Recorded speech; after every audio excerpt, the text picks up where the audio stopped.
러크만 주석 베드로전서 1장 세 번째 시간입니다. 22절부터 시작하겠습니다.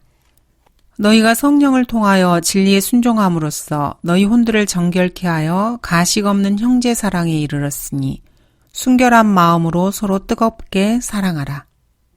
물침내로 구원을 받는다고 생각한 사람들은 이 구절을 보고 물침내에 순종함으로써 너희 혼들을 정결케 하여 라고 되어 있지 않은 본문을 못내 아쉬워할 것입니다.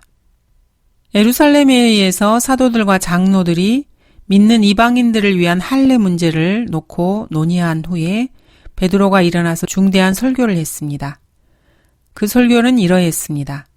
하나님께서 오래전부터 사도들을 택하셨고 그 가운데 베드로 자신도 있어서 자신의 입을 통하여 이방인들이 복음의 말씀을 듣고 믿었다는 것입니다. 이것은 모두가 다 알고 있는 사실입니다. 마음을 아시는 하나님께서도 사도들에게 행하신 것과 마찬가지로 이방인들에게도 증거하셔서 성령을 주심으로써 베드로를 포함한 유대인들과 이방인들 사이에 어떤 차이도 두지 않으셨습니다.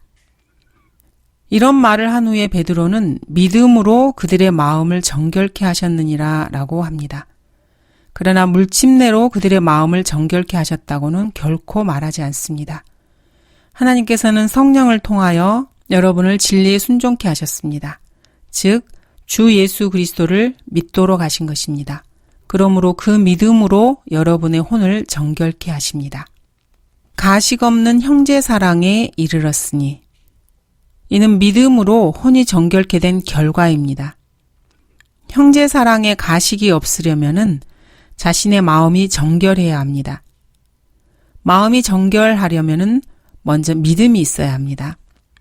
하나님께서는 성령을 통해서 이 모든 일련의 일들이 여러분들에게 일어나도록 역사하십니다. 그러므로 순결한 마음으로 서로 뜨겁게 사랑하라고 베드로는 여러분들에게 촉구하고 있습니다. 이것은 그리스도인으로서 거듭난 사람의 증거입니다. 하나님의 자녀로 새롭게 태어난 사람이라면은 다른 모든 그리스도인들과 형제 사랑으로 자신의 새로운 출생을 입증합니다.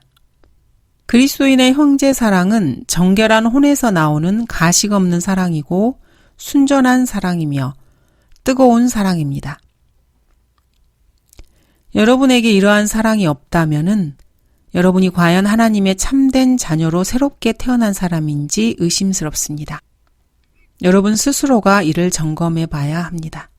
그리스도인들이 사랑이라고 말할 때 의외로 많은 사람들이 오해를 하고 있습니다. 그리스도인들은 세상을 사랑하지 않습니다. 그러므로 그리스도인들은 세상 사람들 역시 사랑할 수가 없습니다. 세상을 사랑하지 않지만 세상 사람들만 사랑한다고 말한다면 거짓말입니다. 그 사람은 세상을 사랑하거나 세상 사람을 사랑하지 않거나 둘 중 하나입니다. 구원받지 못한 죄인들은 마귀의 자식들입니다. 그런데 그리스도인들은 하나님의 자녀입니다. 그러므로 그리스도인들이 마귀의 자식들을 사랑한다면 참으로 이상한 일입니다. 마귀의 자식들은 하나님의 원수들입니다. 이렇게 말을 하면은 마태복음 5장을 들이미는 사람이 있습니다. 나는 너희에게 말하노니 너희 원수들을 사랑하고 너희를 저주하는 자들을 축복하며 너희를 미워하는 자들에게 잘해주고 너희를 천대하고 박해하는 자들을 위하여 기도하라. 이것은 주님께서 유대인들에게 가르쳐 주셨던 왕국 복음에 속하는 왕국의 법이고 명령입니다. 얼마든지 현대 그리스도인들에게 영적 교훈으로 삼을 수 있습니다. 그러나 이 말씀을 영적으로 적용한다 해도 이 세상에 대해서 증오에 불타거나 원수들에게 저주를 퍼붓는 것을 하나님께서 허락하지 않으신다는 뜻으로 받아들여야 합니다. 하나님께서는 죄인들을 사랑하지는 않으시되 그들에게 자비와 은혜를 베푸시고 허물과 죄를 묻지 않으시며 선하게 인도하셔서 주 예수 그리스도를 믿고 구주로 영접할 수 있는 기회를 항상 열어놓으십니다. 그러면은 또 죄인에게 복음을 전하고 그리스도께로 인도하는 것은 그러니까 그들을 사랑해서가 아닙니까? 이렇게 반문할 수 있습니다. 그러나 여전히 아닙니다. 죄인들의 혼을 그리스도께로 이겨오는 것은 그들을 사랑해서가 아니라 하나님을 사랑하기 때문에 하는 일입니다. 그리스도인들은 죄인들을 그리스도께로 인도하여 구원받고 거듭나게 한 다음에 그 다음에 그들을 사랑합니다. 이것이 형제 사랑입니다. 그러면 또 이렇게 다그치는 사람이 있습니다. 하나님께서 세상을 사랑하시지 않는다고요? 그런데 독생자까지 주셨잖아요. 맞는 말입니다. 하나님께서는 세상을 사랑하셨습니다. 그래서 독생자를 주셨습니다. 그러나 그 독생자가 십자가에 처형되신 이후 지금은 사정이 다릅니다. 하나님께서는 독생자를 십자가에 처형하심으로써 피 흘리고 모든 고난을 받으심으로써 하나님의 사랑을 조금도 모자람 없이 완벽하고 남김없이 다 드러내셨습니다. 그런데도 세상 사람들이 하나님을 믿지 않고 주 예수 그리스도를 구주로 영접하지 않은 채 죄인으로 남아있다면 하나님께서는 그런 사람들에게 더 이상 베풀어 주실 사랑이 없으십니다. 하나님께서는 지난날 하나님의 생명까지 세상 사람들을 위해 내어 놓으셨습니다. 이보다 더 어떻게 사랑하라는 말입니까? 성경에 따르면 이들에게는 사랑이 아니라 하나님의 진노가 머물러 있습니다. 그래서 하나님께서 그들을 지옥으로 보내실 수밖에 없는 것입니다. 아들을 믿는 자는 영생을 가졌고 그 아들을 믿지 않는 자는 생명을 보지 못하고 오히려 하나님의 진노가 그 사람 위에 머물러 있느니라. 이 세상에서 갈보리의 십자가와 관련이 없는 하나님의 사랑이라는 것은 존재하지 않습니다. 예수 그리스도께서는 세상을 위해서는 기도조차 하지 않으셨습니다. 나는 세상을 위하여는 기도하지 아니하고 다만 아버지께서 내게 주신 자들을 위하여 기도하나이다. 주님께서는 그리스도인들인 각 사람에게도 세상을 사랑하지 말라고 명령하십니다. 그리스도인인 여러분이 세상을 사랑하면은 아버지를 사랑함이 여러분 안에 있지 않다고 딱 잘라서 말씀하십니다. 세상 죄인들 역시 가끔 자신을 성찰해보고 뭔가 크게 잘못되어 있는 걸 알고 고뇌하고 좌절에 빠지기도 합니다. 사실 양심이 조금이라도 있는 사람이라면은 한두 번쯤은 이런 일을 체험해 봤을 것입니다. 그러나 이 세상 정신과 의사들은 이들에게 이렇게 조언을 합니다. 당신에게는 아무런 문제가 없어요. 당신에게는 아무 죄가 없습니다. 괜찮아요. 심리학적으로 따져볼 때 자학 증세를 하고 있으니까 순전히 망상일 뿐이에요. 당신은 지극히 정상입니다. 이들은 인간이 양심으로 발견한 죄를 치료하는 법을 가르쳐주는 게 아니라 이성적으로 그 죄를 교묘하게 부인하고 숨기는 법을 가르쳐주고 돈을 받습니다. 그런데 현대교회 목사들 대부분이 정신과 의사들이 써먹는 이런 돌팔이식 죄의 치료 방식을 도입하고 있습니다. 하나님께서는 당신을 사랑해요. 당신에게는 아무 죄도 없어요. 비록 당신의 죄가 주홍같이 붉을지라도 눈같이 희게 만들어주십니다. 그러니까 죄를 좀 지었다고 해서 그렇게 고민할 필요 없어요. 자, 우리 교회 오세요. 여기엔 사랑이 넘친답니다.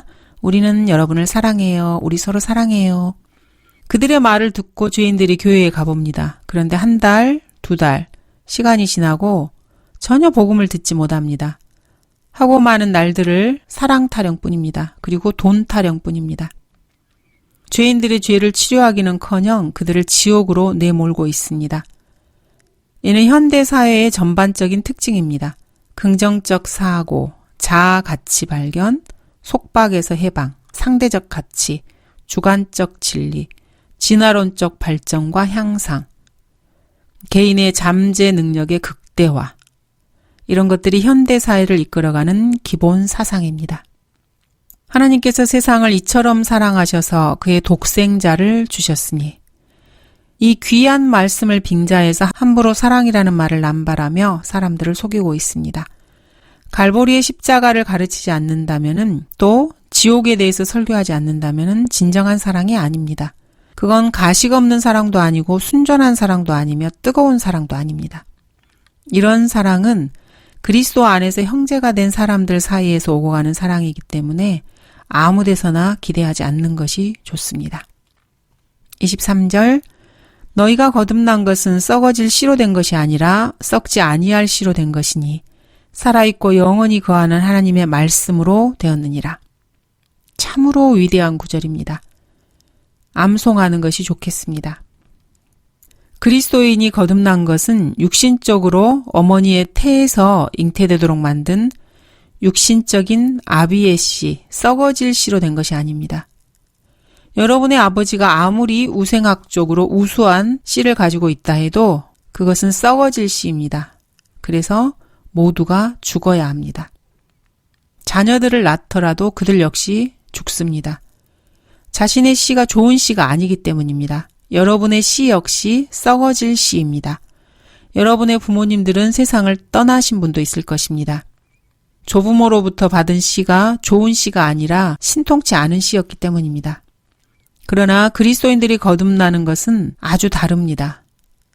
이것은 살아있고 영원히 거하는 하나님의 말씀, 성경이라는 썩지 아니할 씨로 된 것입니다. 그래서 거듭난 사람이라면은 새 생명을 얻게 되었고 영원히 썩지 않은 생명을 얻은 것입니다. 이러한 생명을 하나님의 말씀을 통해서 그리스도인들은 얻습니다. 예수님께서는 말씀을 씨에 비유하셨습니다. 마태복음 13장에서 씨 뿌리는 자에 관한 비유의 말씀이 나옵니다. 어떤 씨는 길가에 떨어져서 새들이 와서 먹어버렸고 어떤 씨는 돌짝밭에 떨어져 싹이 나왔는데 곧 말라 죽어버렸고 또 어떤 씨는 가시떨기 사이에 떨어져서 잘 자라지 못하기도 합니다. 반면에 어떤 씨는 좋은 밭에 떨어져서 많은 열매를 맺습니다. 좋은 밭이라는 것은 예수 그리스도께서 뿌리시는 말씀의 씨를 받아들이고 믿고 그 말씀으로 잘 양육되고 성장하는 사람을 말합니다. 주님께서는 하늘과 땅은 없어져도 내 말들은 결코 없어지지 아니하리라고 하셨습니다. 하늘을 두고 성경은 무엇이라 말씀하시고 계십니까? 하늘들도 주님의 손으로 만드신 작품이지만은 그것들은 모두가 다 겉옷처럼 낡아진다고 말씀하십니다. 주님께서는 이 하늘들을 말아버릴 것입니다. 그 하늘들은 바꿔질 것이라고 말씀하십니다. 요한은 별들이 무화과 나무에서 무화과 떨어지듯이 떨어지고 하늘이 두루마리처럼 말려서 쓸려가는 것을 보았습니다. 땅이라고 해서 하늘과 다를 것이 있겠습니까? 또 내가 새 하늘과 새 땅을 보니 처음 하늘과 처음 땅은 사라지고 바다도 더 이상 있지 아니하더라. 아담의 범죄로 이 땅은 이미 저주를 받았습니다.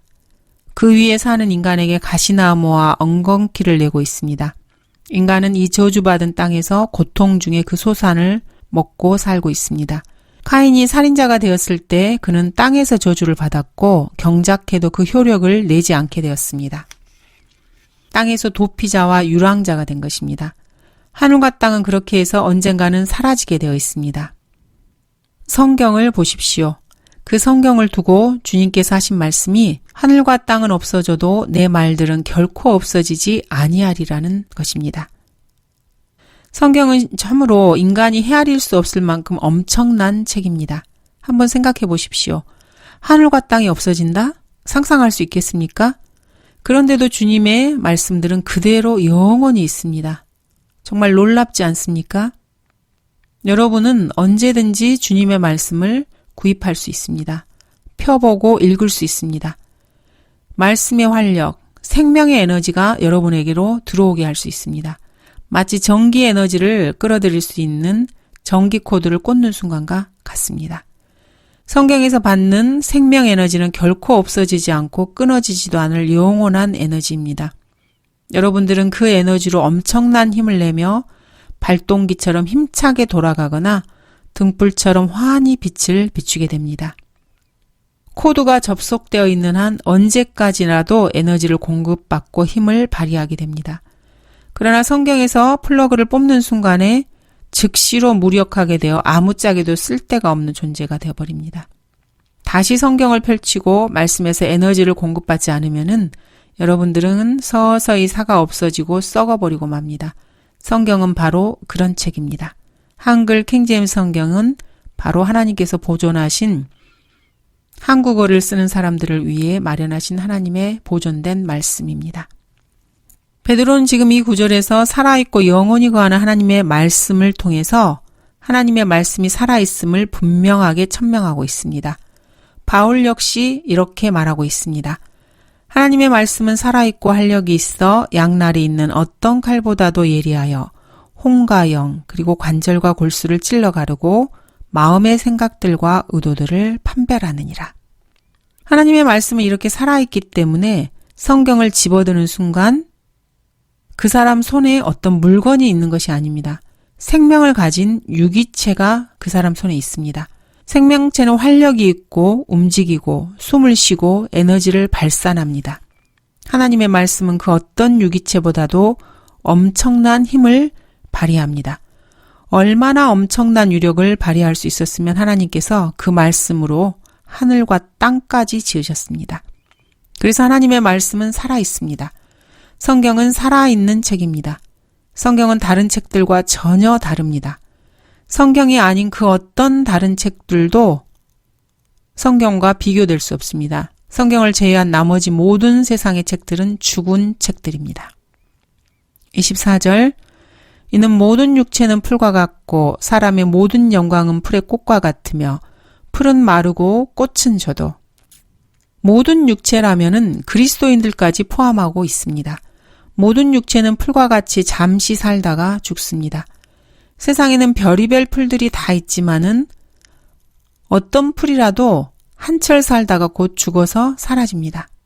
사람이 아무리 많은 영광을 누린다 해도 그 영광은 풀의 꽃처럼 잠시 반짝하다가 곧 사라지고 맙니다. 풀의 꽃은 풀의 가장 귀한 부분입니다. 여러분의 가장 귀한 부분이라도 풀의 꽃처럼 잠깐 그 자태를 뽐내다가 곧 사라지고 없어집니다. 25절 주의 말씀은 영원토록 남아있음이라 이것이 너희에게 복음으로 전해진 말씀이니라. 하나님의 말씀은 영원합니다. 모든 피조물이 사라져 없어져도 주님의 말씀은 영원 무궁토록 존속합니다. 여러분이 구입할 수 있는 바로 한글 킹제임스 성경 말입니다. 한번 곰곰이 생각해 보십시오. 여러분의 손에 있는 이 한글 킹제임스 성경이 영원 무궁토록 남아있으리라는 그 사실. 생각만 해도 전율이 느껴지지 않습니까?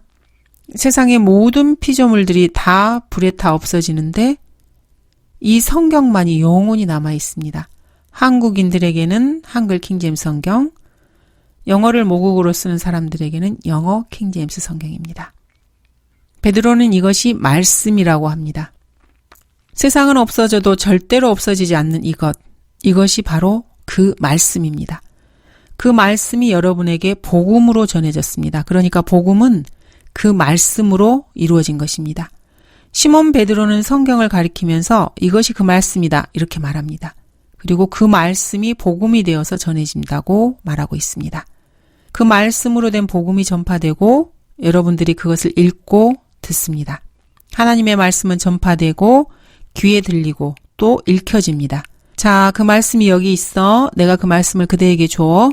베드로는 지금 여러분에게 이렇게 말하고 있는 것입니다.